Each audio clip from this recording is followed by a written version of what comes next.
How to fix payment declined on Roblox.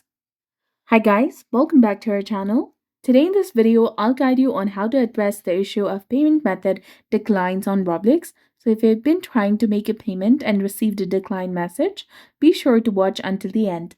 So sometimes when you open the Roblox application and attempt to make a purchase, like buying Robux or subscribing to Premium, you may see a message stating that your payment method has been declined, and this can happen for a few reasons.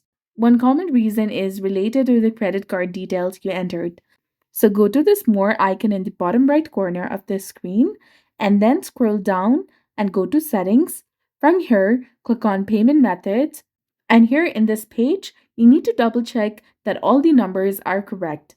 Additionally, ensure that your card is valid and it hasn't been expired yet. If everything seems correct and you're still facing issues, try using your card for another purchase outside of Roblox. And if the card is declined elsewhere, the problem may lie with your card issuer. So in that case, you can contact a bank or the card issuer for assistance. And if you have multiple cards, consider trying a different one. If none of your cards work, reaching out to the customer support may be necessary. However, in most of the cases, the issue is with the card itself rather than the Roblox app. So this was all about it. I hope you found this video helpful. If you did, do not forget to like, comment, share, and subscribe to our channel. Thanks for watching. See you in the next one.